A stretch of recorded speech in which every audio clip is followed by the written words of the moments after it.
Hello बेटे, how are you? कैसे हैं आप सब? प्रिपरेशन कैसी है? फिजिक्स PIQ 2025 की ऑनगोइंग सीरीज में आज का हमारा टॉपिक है रोटेशनल मोशन। मैकेनिक्स का बहुत ही इंपॉर्टेंट टॉपिक है। 2025 में NTA ने 31 क्वेश्चन इसमें इस टॉपिक से पूछे हैं। 31 क्वेश्चन, जिसको हमने 4 वीडियो में डिवाइड किया हुआ है। आसान है लेकिन समझने वाला टॉपिक है। अच्छे अच्छे क्वेश्चन बनते हैं। Centre of mass, angular momentum, torques जैसे टॉपिक की अच्छी समझ होनी चाहिए। सो अच्छे से मन लगा कर पढ़िए, चैनल को सब्सक्राइब करिए। तो चलिए शुरू करते हैं टॉपिक के पार्ट 1 के क्वेश्चन नंबर 1 से। क्वेश्चन है, a rod of length 5L is bent right angles keeping one side of length as 2L। The position of centre of mass of the system हमें बताना है। हमारे पास कोई एक राड है जिसकी जो लेंथ है, मान लेते हैं हम इसको 5 ले लेते हैं। इसकी जो टोटल लेंथ है वो कितना है? 5L टोटल लेंथ को। और इस लेंथ को, इस राड को हमने कैसे कन्वर्ट किया है? इस तरह से 3L in this and 90 degree का एंगल है और 2L in this direction. So we can find out the centre mass of this 3L का क्या होगा? यहाँ पर आ जाएगा बिल्कुल सेंटर में इसका मास, और इसका 2L के इसके बिल्कुल सेंटर में सेंटर ऑफ मास आ जाएगा। जो भी इसका मास होगा टोटल 2L का, और जो इसका टोटल 3L का मास होगा वो सेंटर पे हो जाएगा सेंटर ऑफ मास, क्योंकि यूनिफॉर्म राड है। तो अगर हम मान लेते हैं कि जो 5L लेंथ की जो राड है, मास L, ये जो M जो ले लेते हैं, this is what length L, mass of length L का मास हमने क्या ले लिया? M ले लिया। तो टोटल मास कितना हो जाएगा? क्योंकि 5L की लेंथ है तो इसका टोटल मास कितना हो जाएगा? 5M हमने ले लिया इसका टोटल मास। ठीक है, 5L ले लिया हमने इसका टोटल मास। तो अल्टीमेटली टोटल मास कितना आ गया हमारा? 5L। इस तरह से जो लेंथ है इसका, जो राड है हमारी, जो इस तरह से है, इसका मास यहाँ पर कितना होगा? टोटल 3L है। मास यहाँ पर इसका, इस यहाँ से यहाँ तक का जो मास है 3M है। और इसका कोऑर्डिनेट किया गया था, टोटल लेंथ इसकी कितनी है? L इजिकल टू 10 सेंटीमीटर दिया हुआ है। तो 3L इजिकल टू कितना? 3L इजिकल टू हो गया 30 सेंटीमीटर। सो अगर 3L 30 सेंटीमीटर, तो सेंटर ऑफ मास यहाँ लाई करेगा, तो इसके कोऑर्डिनेट क्या हो जाएंगे? क्योंकि y एक्सिस पे है तो इसके कोऑर्डिनेट कितने हो जाएंगे? 0 और 15। इसके कोऑर्डिनेट हो जाएंगे 0 एंड 15। x 0 है और y की वैल्यू 15, तो इसके कोऑर्डिनेट हो गए 0 एंड 15। और यहाँ पर जो मास है वो कितना है? यहाँ पर 3L है तो इसका लेंथ मास होगा 3M का।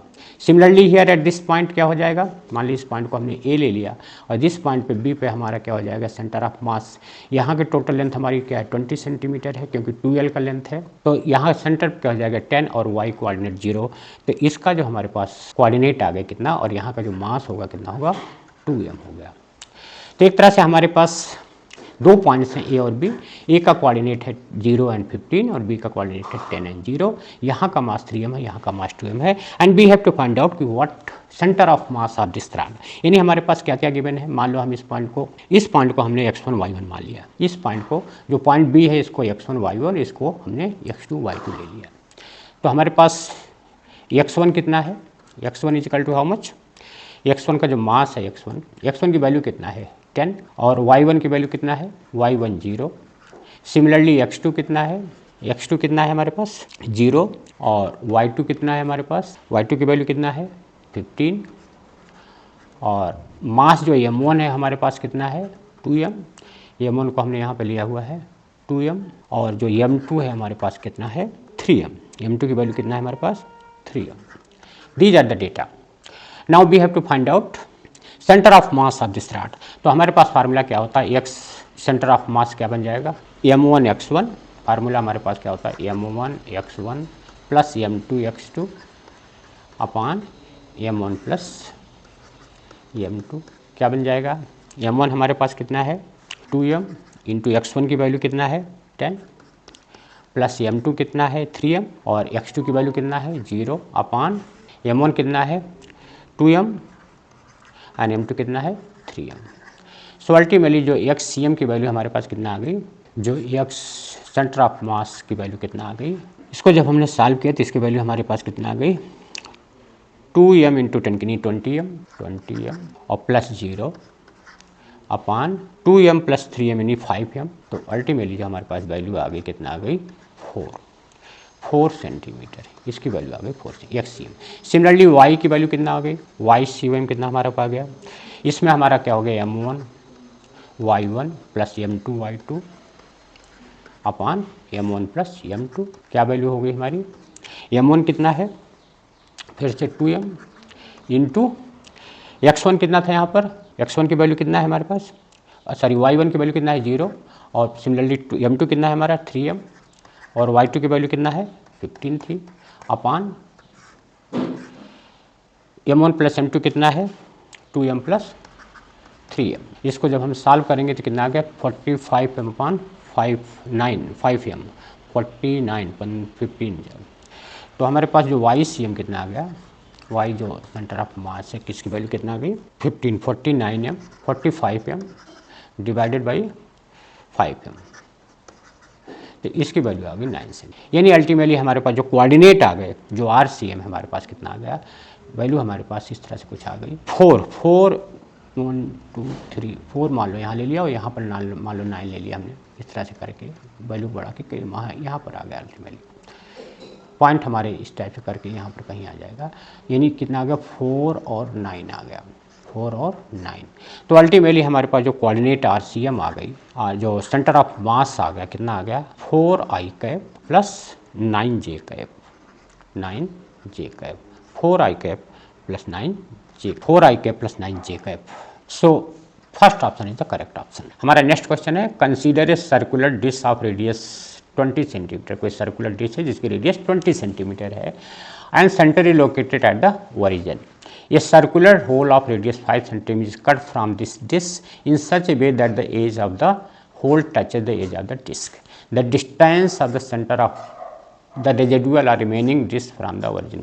क्वेश्चन हमारा क्या है, हमारे पास कोई डिस्क है जिसकी जो रेडियस है वो 20 सेंटीमीटर है, डिस्क है हमारे पास, रेडियस 20 सेंटीमीटर है, इसकी रेडियस 20 सेंटीमीटर गिवन है, और यहाँ से एक छोटा सा होल यहाँ पर इस तरह से कट किया जाता है जिसकी सेंटर यहाँ पर है, सेंटर यहाँ पर है, यानी एक ऐसा होल कट किया जाता है यहाँ से जिसका सेंटर यहाँ पर है, इसको कट किया जाता है और इस डिस्क से बाहर कर दिया जाता है, रिमूव कर दिया जाता है। तो इसका पहली बात तो इसका सेंटर क्या, डिस्क का जो सेंटर है ओरिजिन का सेंटर 0 0 होगा, इसका सेंटर 0 0 हो गया, यानी x1 y1 आपका 0 0 हो गया, और इसका सेंटर क्या होगा, इस पॉइंट का जो सेंटर होगा क्या होगा, टोटल 15 सेंटीमीटर है, टोटल डिस्टेंस हमारी यहाँ से लेकर के यहाँ तक 15 सेंटीमीटर है, और यहाँ पर ये जो डिस्टेंस है वो 5 सेंटीमीटर की है। So what about the this distance, centre से यहाँ तक की डिस्टेंस कितना हो गई, टोटल 20 है और ये 5 है, तो अल्टीमेटली क्या हो गई, तो इसका सेंटर होगा 15 0। क्लियर।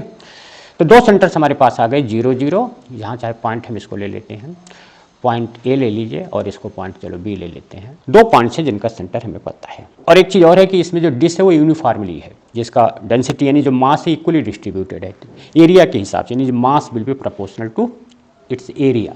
तो हमारे पास क्या क्या दिया हुआ है, जो एरिया है पहले की फर्स्ट की डिस्क एरिया जो A1 है हमारे पास कितना हो गई पाई R1 स्क्वायर, पाई R1 का स्क्वायर, इसकी रेडियस हमारे कितना दिया है 20 सेंटीमीटर, पाई R1 का स्क्वायर कितना हो गया पाई 20 का स्क्वायर, यानी 400 पाई सेंटीमीटर स्क्वायर इसकी एरिया हो गई।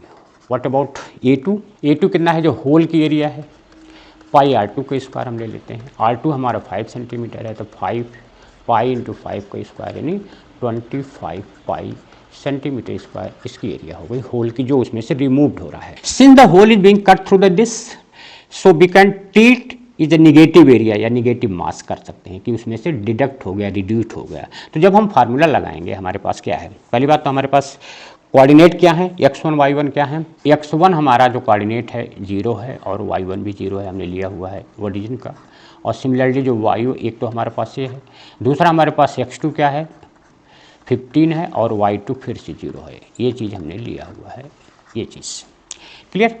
जब हम इसमें फार्मूला लगाएंगे XCM का फार्मूला, x कोऑर्डिनेट का, हमें सेंटर ऑफ मास बताना है इसका कि दिस होल को कट करने के बाद, रिमूव करने के बाद जो रिमेनिंग डिश है उसका जो सेंटर ऑफ मास है वो कहाँ पर होगा।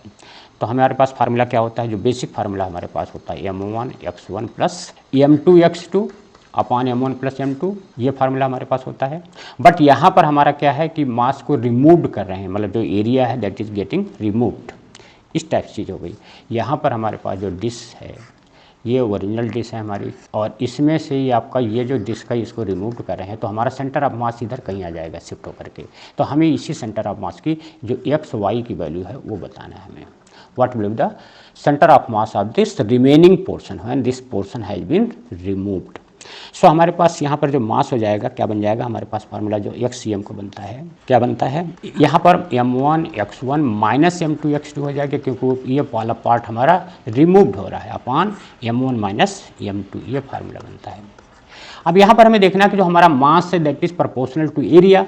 अब हमारे पास एरिया अवेलेबल है तो हम मास को एरिया के टर्म में भी लिख सकते हैं। तो यहाँ पर XCM हमारे को क्या बन जाएगा, एरिया का जो फार्मूला बन जाएगा क्या बनेगा, A1 x1 minus A2 x2 upon m1 minus m, क्योंकि हमारा जो मास है that is proportional to, mass जो है that is proportional to area, तो इसको हम लिख सकते हैं, कोई दिक्कत नहीं आएगी। कितना बन गया है, what will be the A1 हमारे पास कितना है, पहले से हम नोट कर चुके हैं, पाई 400 पाई आ गई थी A1 400 पाई, और x1 क्या है, फर्स्ट केस में 0 है।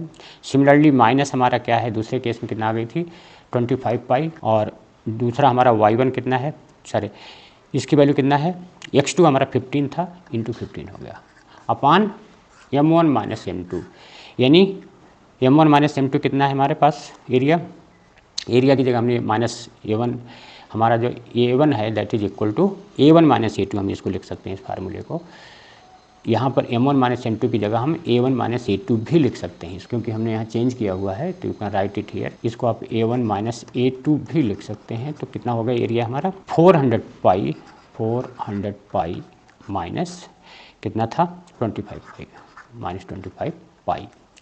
तो XCM की वैल्यू कितना आ गई हमारे पास, XCM की वैल्यू कितना आ गई हमारे पास, माइनस किया तो माइनस 375 पाई अपॉन 375 पाई, इसकी वैल्यू कितना आ गई माइनस 1 सेंटीमीटर, एक तरह से माइनस 1 सेंटीमीटर। तो XCM की वैल्यू आ गई minus 1 centimetre. What about YCM, Y coordinate हमारा क्या होगा, नेक्स्ट सेंटर ऑफ मास का सेम फार्मूला हम लगा देंगे, क्या A1 Y1 minus A2 Y2, A1 Y1 minus A2 Y2 upon A1 minus A2, क्या बन जाएगा, what will be the values 400 पाई, तो आपकी वैल्यू हाई है, और Y1 हमारा 0 है, और माइनस 25 पाई, और Y2 भी हमारा 0 है, और अपॉन A1 की वैल्यू 400 पाई माइनस 25 पाई, 400 पाई माइनस 25 पाई। तो अल्टीमेटली इसकी वैल्यू कितना आ गई 0 अपॉन, इसकी वैल्यू हम लिख लेते हैं यहाँ पर कितना आ गई 0 अपॉन 375 पाई। तो अल्टीमेटली इसकी वैल्यू कितना आ गई 0 आ गई। तो जो हमारा YCOM की वैल्यू आ गई 0, और XCOM की वैल्यू हमारे पास कितनी थी -1। तो अल्टीमेटली कोऑर्डिनेट जो हमारा आ गया नेक्स्ट जो है क्या, सेंटर ऑफ मास कितना आ गया, जो सेंटर ऑफ मास था हमारा, सेंटर ऑफ मास अब कहाँ पर आ जाएगी, जो रिमेनिंग पार्ट है डिस्क का उसका सेंटर ऑफ मास क्या होगा -1 एंड 0, यानी दैट इज 1 सेंटीमीटर जो है आपका क्या बन जाएगा 1 centimetre away from the negative x axis की तरफ बन गया डिस्क है, तो यहाँ पर आ गया निगेटिव, यानी आपको जो सेंटर ऑफ मास नेक्स्ट आ गया -1 and 0। This is the center of mass of this when this hole has been removed from this disc। तो center of mass हमारा कितना आ गया 1 centimetre from the origin along negative x axis, यहाँ पर आ गया, ये आपका ओरिजिन था 0 0 और यहाँ से वापस आ गया तो -1। This is the next centre of mass आ गया। So what are the option, residual remaining disc will be origin from the origin will be what, कहाँ पर है 1 सेंटीमीटर पर है, तो option is the correct option, D is the correct option। Next question है हमारा, centre of mass of a thin rectangular plate, sides जिसकी दिया है AB, whose mass per unit area जो है आपका कितना है वेरी करता है x डायरेक्शन में। What would be where sigma is the constant would be, इसका जो ये बताना है कि सेंटर ऑफ मास क्या होगा इस चीज़ का, यानी हमारा ऐसा है दिस सीट है, सीट हमारी है जिसकी ये आपका ये है और ये B है, ये ओरिजिन है। यहाँ पर क्या है कि इसकी जो वैल्यू है यहाँ पर x डायरेक्शन में x एक्सिस के साथ इसकी जो मास पर यूनिट एरिया है वो इंक्रीज हो रहा है, वेरी कर रहा है। मास पर यूनिट एरिया जैसे जैसे हम इधर आ रहे हैं, जैसे जैसे हम इस तरफ बढ़ रहे हैं, इसकी जो मास पर यूनिट एरिया है वो चेंज हो रहा है अकॉर्डिंग टू दिस फार्मूला के हिसाब से चेंज हो रहा है। So we have to find out what will be the centre of mass, what will be the. अब इसमें एक चीज़ है कि since mass per unit area जो सिग्मा है that is constant along Y axis के एलॉन्ग में कोई चेंज नहीं हो रहा केवल, क्योंकि इस फार्मूले में केवल एक्स है। तो since mass per unit area sigma is constant along Y axis, तो जो वाई सी एम होगा उसकी वैल्यू क्या होगी, हमेशा सेंटर पे होगी, इसकी वैल्यू है बी। तो अल्टीमेटली यहाँ पर वाई एक्सिस के एलॉन्ग जो सेंटर ऑफ मास होगा हमेशा कहाँ पर होगा, b/2 पे होगा, क्योंकि कोई चेंज नहीं हो रहा है। तो इसमें ध्यान रखना कि जो वाई सी एम आ जाएगा, जो वाई सेंटर ऑफ मास की वैल्यू है, वाई सेंटर ऑफ मास हमेशा कितना हो जाएगा, b/2 पे। इसको हमें कैलकुलेट करने की ज़रूरत नहीं है, क्यों, since mass per unit area is constant. यहाँ लिखना है since mass per unit area, since mass per unit area, since mass per unit area is constant, since mass per unit area is constant along Y axis, along Y axis के along क्या है, constant है, so it is not going to be change, ये हमेशा centre पर हो गया। Total इसकी विड्थ जो है b है, तो ultimately it will lie on b/2। Now we have to find out जो इसका एक्स COM है वो निकालना है हमें, व्हाट विल बी दैट, हमें फाइंड आउट करना है एक्स कोऑर्डिनेट का जो सेंटर ऑफ मास है वो क्या होगा। तो चूँकि इसकी चेंज हो रही है, जो वेरिएबल है इसकी चेंज हो रहे हैं, अल्टीमेटली क्या है कि जो वैल्यू है इसकी जो ये है इस डायरेक्शन में चेंज हो रही है, और चेंज का हमें दिया हुआ है, तो अल्टीमेटली हम इसको क्या करेंगे, 0 से a तक जो हमारी टोटल यहाँ 0 से ये तक है टोटल, उसको हम इंटीग्रेट कर देंगे। तो सेंटर ऑफ मास हमारा क्या हो जाएगा, वही सेम फार्मूले से, बट यहाँ पर यूनिफॉर्म नहीं है, तो इसलिए इसको इंटीग्रेट करेंगे कितना, 0 से a और x dm, और अपान क्या आ जाएगा, 0 से a dm, इसकी वैल्यू हमें फाइंड आउट करना है। और x की वैल्यू हमारे पास, इसको हम और लिख सकते हैं 0 to a x dm कितना हो जाएगा हमारा, जो सिग्मा है x, और जो एरिया हो जाएगी एरिया dm उस पर्टिकुलर की area divided by 0 to a और सिग्मा x जो इसका मास है क्या, सिग्मा x dA, इसका dm की वैल्यू आ गई सिग्मा x dA। इसको फर्दर सॉल्व करते हैं, वैल्यू रख देते हैं हम, जो गिवन वैल्यू है हमारा 0 to a और x इंटू सिग्मा x की वैल्यू हमारा इतना दिया हुआ है, तो कितना बन जाएगी वो, sigma not x upon AB given, and ये तो आपकी बीथ हो गई, और इंटू b और dx, b and dx। Similarly 0 to a sigma not x upon AB into b dx, ठीक है, क्योंकि हमारा हम ऐसे ले रहे हैं स्ट्रिप को, ये हमारी स्ट्रिप्स है, ये हमने ले लिया, ये dx है और ये b है, सो एरिया हमारी क्या होगी, dx इंटू बी, और ये चीज़ चेंज हो रही है यहाँ से x डिस्टेंस पे, इसको हम x डिस्टेंस पे एक छोटी सी स्ट्रिप लिया और इस टाइप से हमने इसको किया। तो कितना बन गया हमारे पास, जो x COM है, हाउ मच इट इज़, इसमें से आपका ये कैंसिल हो गया, ये कैंसिल हो गया टोटल, अल्टीमेटली एक x और x स्क्वायर, और यहाँ आपका क्या बचा, ये कैंसिल हो गया, वहाँ पर क्या बचा, x स्क्वायर dx बचा, और लिमिट आपकी 0 से a ही है क्योंकि हमें वहाँ करना है। एंड व्हाट अबाउट हियर 0 से a, यहाँ पर आपका क्या बचा है, केवल x। क्लियर। नेक्स्ट में इसको इंटीग्रेट करते हैं हम, x square dx, x square का इंटीग्रेशन कितना आ गया, x³ अपान 3, और लिमिट कितना है 0 to a, और डिवाइडेड बाई कितना था हमारा, x square upon 2 0 to a,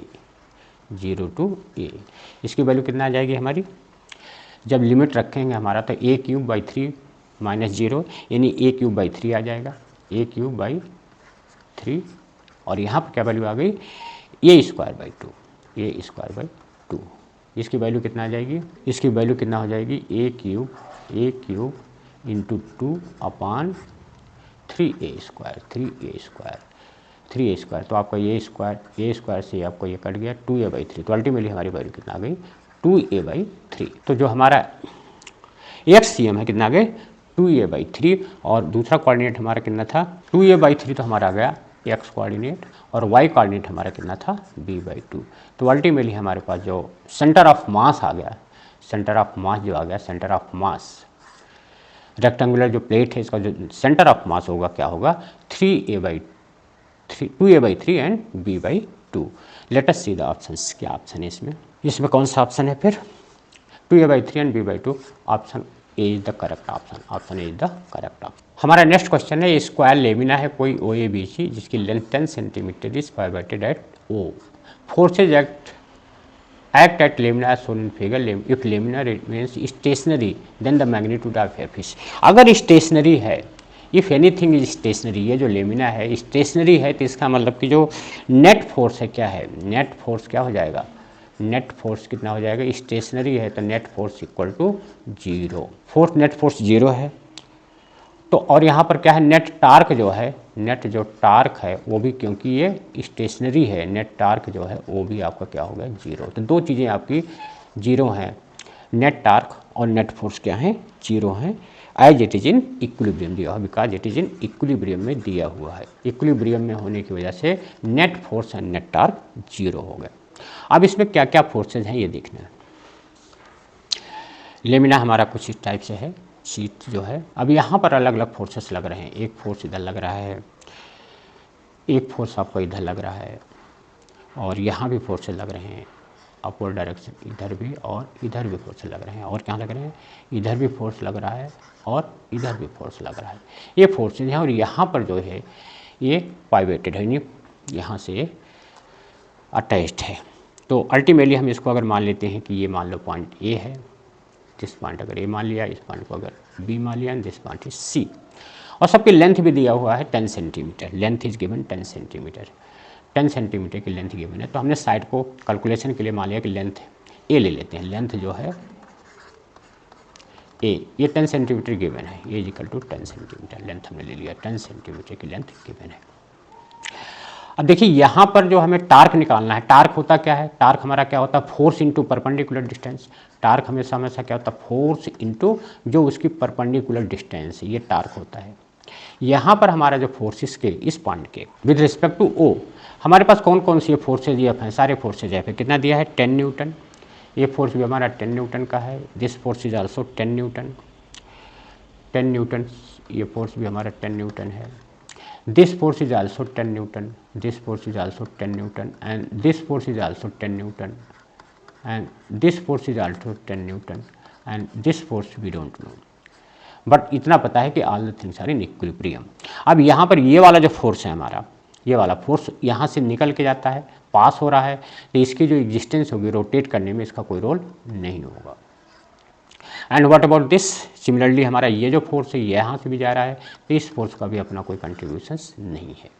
now we have to find out कि what will be this force, this and four forces are working. अब ये वाला फोर्स हमारा क्या करेगा, इस वाला फोर्स क्या है, इसको क्लॉकवाइज एंटी क्लॉकवाइज डायरेक्शन में रोटेट करा रहा है ये वाला फोर्स, ये भी आपको एक तरह से एंटी क्लॉकवाइज में रोटेट कराएगा, और ये वाले दोनों फोर्सेज क्या करेंगे क्लॉकवाइज डायरेक्शन में रोटेट करा रहे हैं, क्लॉकवाइज डायरेक्शन में फोर्स करा रहे हैं। तो हमारे पास जो टार्क है, टार्क हमारे पास हर चीज़ के जो नेट टार्क हमारे पास क्या आ गया, नेट टार्क हमारा 0 है, जो नेट टार्क है, नेट टार्क इस, हमें पता है कि जो हमारा नेट टार्क है, नेट टार्क इज 0। तो हम टार्क निकालते हैं, हमारे पास टार्क जो आ जाएगा एंटी क्लॉकवाइज को हम मान लीजिए प्लस ले लेते हैं, तो इस फोर्स को हमने ले लिया एफ जो है इंटू डिस्टेंस उसकी 10 है, चलो ए ले लेते हैं पहले, एफ ऑफ ए, और दूसरा फोर्स भी हमें इसको क्लॉकवाइज में जो एंटी क्लॉकवाइज में रोटेट करा है उसकी फोर्स भी होगी 10 इंटू ए, और जो क्लॉकवाइज में घुमा रहे हैं उसका टार्क हम माइनस में ले लेते हैं, तो क्या बन जाएगा F into A plus 10 A minus 10 A and minus 10 A, 4 forces हो गए जो इसको रोटेट करा करें। हमारा ये वाला फोर्स और ये वाला फोर्स एंटी क्लॉकवाइज में, और ये दोनों क्लॉकवाइज में रोटेट करा रहे हैं, इसलिए हमने इनको माइनस ले लिया, और इसकी वैल्यू हमारा कितना है, टोटल वैल्यू जो है वो 0 है। यहाँ से कैंसिल करते हैं हम, क्या कैंसिल हो जाएगा 10a से 10a कैंसिल हो गया, और हमें पता है कि जो टार्क हमारा 0 है कितना है F into A, F into A minus 10 into A, minus 10 into A is equal to 0 दिया है। तो इट मीन्स क्या हुआ कि जो f इंटू ए है, f इंटू ए है, ये किसके इक्वल होगा, 10 इंटू ए के। अब अगर हमने ए से ए को कैंसिल कर दिया, हमें साइड गिवन है, तो f की जो वैल्यू आ गई, f जो हमारा आ गया, जो f की वैल्यू आ गई वो 10 न्यूटन हो गई। यानी जो हमारा फोर्स जब 10 न्यूटन होगा तो अल्टीमेटली जो नेट टार्क है वो 0 होगा, नेट टार्क 0 होगा। Let us see options. तो नेट टार्क 0 में 10 न्यूटन का फोर्स आ गया, तो option C the correct option. Next question is which of the following are correct expression for the torque acting on a body. इसमें दिया है पोजीशन वेक्टर आ रहा है, linear momentum, angular acceleration, force, momentum and time. We have to find out out of this which are correct one. तो we are aware that torque is equal to, torque हमें पता है क्या होता है, R cross F. R cross F हमने पढ़ा हुआ है, तो आर क्रॉस एफ अगर है तो ये सही है एक ऑप्शन। और हमें ये भी पता होता है कि जो एफ है, जो फोर्स होता है वो क्या होता है, rate of change of momentum, यानी D F upon D T, D P upon D T. तो इसका मतलब एफ की जगह हमने D P upon D T रख दिया, तो torque is equal to R cross D P upon D T, D P upon D T. तो आपका ऑप्शन सी भी जो है, जो ये आप सी है पार्ट, ये भी सही है। एंड तीसरा चीज़ हमने पढ़ा है, जैसे फोर्स पढ़ा है, फोर्स में जैसे हमने पढ़ा है कि फोर्स इक्वल टू क्या होता है, mass into acceleration, linear motion के केस में। अब टार्क जो रोटेट करता है किसी चीज़ को, टार्क क्या हो जाएगा, मोमेंट, मास जो है मोमेंट ऑफ इनर्शिया का एनालोगस होता है। टार्क क्या होता है, moment of inertia into acceleration की जगह हम क्या डाल देंगे, अल्फा डाल देंगे। तो हमारा जो टार्क है, सो हम टार्क को क्या लिख लेंगे, मास की जगह, लीनियर मोशन में मास होता है, एंगुलर मोशन में हमारा टार्क हो जाएगा, और एक्सीलरेशन की जगह अल्फा हो जाएगा। तो क्या बन जाएगा, torque is equal to I into alpha, torque is equal to I into alpha. तो हमारा ये भी ऑप्शन सही है, ये भी सही है, और ये भी सही है। Clear.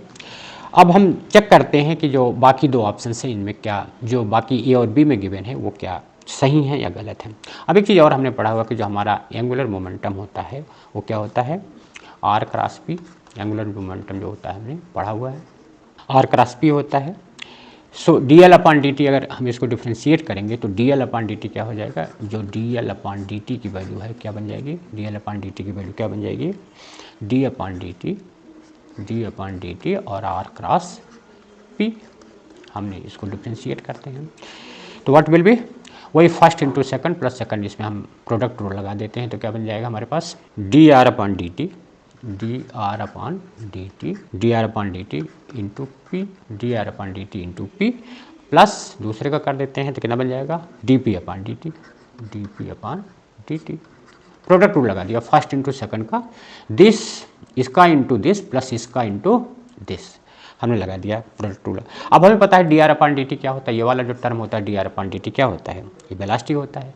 D R upon D T क्या है, D R upon D T is nothing but velocity, ये वेलोसिटी हो गया। तो D R upon D T की जगह हमने जब वेलोसिटी टर्म को रख दिया तो ये वाला टर्म हमारा कितना बन गया, इसको ये वाला टर्म जो है हमारा कितना बन गया, फिर B cross P, B cross P बन गया। और बी क्रॉस पी को हम क्या ले सकते हैं, B cross M B, B cross M B बन गया। तो अल्टीमेटली इसकी वैल्यू कितना आ गई, 0 आ गई। तो ये वाला टर्म हमारा क्या हो गया, 0 आ गया, ये वाला टर्म हमारा 0 आ गया। तो D L upon D T क्या बचा, what is the remaining, D L upon D T क्या हो जाएगा, what will be the D L upon D T, जो हमारा D L upon D T है वो क्या बचा, D L upon D T हमारा क्या बन गया, आर क्रॉस जो दूसरा वाला टर्म है, क्योंकि पहला वाला टर्म तो 0 हो गया था, D P upon D T बचा, R cross D P upon D T.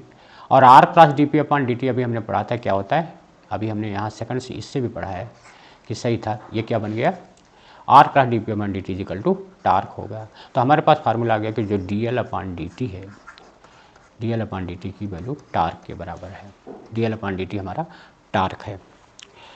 तो हमारे पास नेक्स्ट ऑप्शन क्या बन गया कि torque is equal to D L upon D T हमारे पास, और आर क्रॉस एफ भी होता है, चीज़ें torque is equal to R cross F भी होता है। तो D L upon D T यानी टार्क आ गया, यानी आर क्रॉस पी जो था हमारे पास उसकी वैल्यू कितना आ गई, D L upon D T, इसकी वैल्यू टार्क इक्वल आ गई। तो हमारे पास क्या हो गया, और ये आर क्रॉस एफ होता है। तो ultimately D L upon D T हमारे पास, डी अपॉन डी टी जो एल की वैल्यू थी क्या होगी, आर क्रॉस पी। तो हमारे पास ये ऑप्शन भी सही होगा कि डी अपॉन डी टी यानी जो टार्क है ये वाला ऑप्शन भी सही हो गया, D upon D T R cross P आ गया। क्लियर। सो हमारे पास कौन कौन से ऑप्शन करेक्ट हो गए, A B C D E में हमारे पास आपका ये भी सही है और ये भी सही है। तो और आर जो टार्क है आर क्रॉस एल ये आपका रॉन्ग है। तो अल्टीमेटली हमारे पास जो करेक्ट ऑप्शंस आ गए कौन कौन से सही हो गए, करेक्ट ऑप्शंस हमारे पास कौन कौन से हो गए, B C D and E only, B C D A E only. So हमारा जो करेक्ट ऑप्शन आ गया क्या आ गया, करेक्ट ऑप्शन ये आ गया। नेक्स्ट क्वेश्चन है हमारा, torque due to force, force given है about the origin acting on a particle whose position vector is given. हमारे पास फोर्स दिया है, how much, what is the value of force, force is how much, 2i cap plus j cap plus 2k cap, this is the force. And what about the position vector R how much, i cap plus j cap plus k cap, i cap plus j cap plus k cap. और हमें पता होता है कि जो torque होता है हमारे पास, अभी हमने प्रीवियस क्वेश्चन में पढ़ा क्या होता है, R cross F, R cross F. तो आर क्रॉस एफ इसका दोनों का हमें क्रॉस प्रोडक्ट निकालना है दोनों वेक्टर्स का। तो क्या बन जाएगा, क्रॉस प्रोडक्ट हम कैसे निकालते हैं, torque is equal to R cross F, value निकाल लेते हैं हम क्या लिख लेते हैं, आई जे एंड के, आई जे एंड के। और यहाँ पर वैल्यूज कितना आ गई, आर की वैल्यू है 1 1 1 और फोर्स की वैल्यू कितना है 2 1 2 2 1 2। तो हम कैसे निकालते हैं इसको, आई ले लिया हमने, आई के साथ क्या हुआ, जब हमने आई ले लिया तो क्या बचेगा हमारे पास 2 2 माइनस 1 2 माइनस 1, ये आई के साथ हो गया। अब माइनस के ले लिया, आई माइनस जे ले लिया, जे के साथ क्या बनेगा, जे के साथ हमने ये कैंसिल कर दिया तो क्या बन गया, और जे के साथ क्या बना 2 माइनस 2 2 माइनस 2 बना। और प्लस के साथ हमने ले लिया तो क्या बना, के साथ हमारा क्या बन जाएगा 1 माइनस 2 1 माइनस 2 बना। तो अल्टीमेटली हमारे पास जो टार्क की वैल्यू आ गई, यानी टार्क की जो वैल्यू आ गई, यानी आर क्रॉस एफ की जो वैल्यू आ गई, क्या बन गई हमारे पास आर क्रॉस एफ की वैल्यू 2 माइनस 1 आई, यानी आई कैप बन गई, और प्लस तो 0 आ गई, minus 0 plus 1 minus K cap बन गई।